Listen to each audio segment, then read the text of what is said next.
भाई साहब, जिस तरह से आप शिक्षा प्रदान करते हैं ना, उस तरह अगर आपको ये समझाना होता कि ये इलेक्ट्रॉन क्या होता तो कैसे समझाते? ये सख्त है एकदम।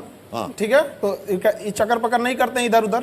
तो न्यूट्रॉन हो गए ये, इनको न प्लस से मतलब है न माइनस से मतलब है। ये हो गए न्यूट्रॉन और हम हो गए प्रोटॉन।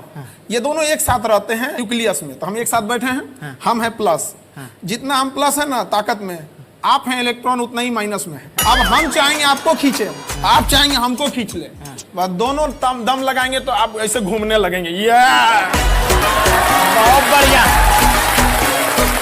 ये गोल गोल जिंदगी भर नहीं भूलूंगा ये जो अभी आपने सिखाया है। ये किसी किताब में नहीं लिखा होगा ये जो आपने आज हमको पढ़ाया। वाह क्या बात है, बहुत खूब। जितने सब बैठे हैं यहाँ पर सख्त लौंडा टी शर्ट पहने हैं।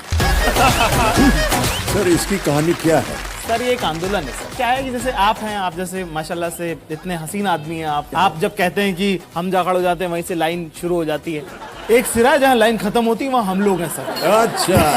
एक होता है कि आप गरीबी में, एक होता है साहब कि आपके पास खाना नहीं है। अगर आप इसी में कहते हैं कि साहब हमारा तो रोजा है, हमने उपवास रखा हुआ है, वही है सर सख्त लौंडा। अरे भाई साहब क्या बात कही है आपने। सर देखिए ऐसे एक शेर लिखा है इसके लिए एक बार ऐसा कि तेरे जाने के बाद जो मैं रह जाऊंगा वो मुझसे तो नहीं संभलता, इसलिए पत्थर कर लिया है दिल को, अब कहीं नहीं पिघलता।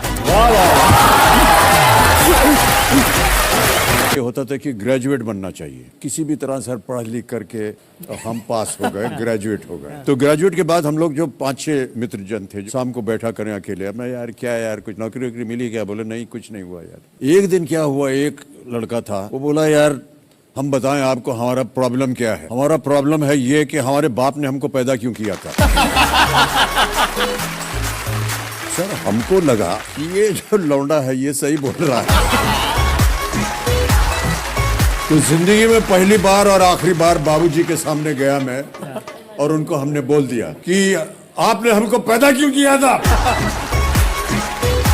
सर इधर से कुछ जवाब नहीं आया और हम चले गए कमरा छोड़ के, सो गए। हम जब उठे तो हमने देखा कि तकिए के बगल में एक कागज रखा है।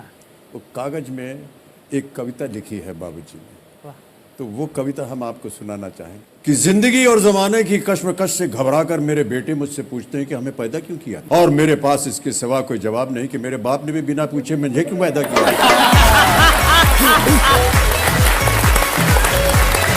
और उनके बाप ने बिना पूछे उन्हें, और उनके दादा ने बिना पूछे उन्हें।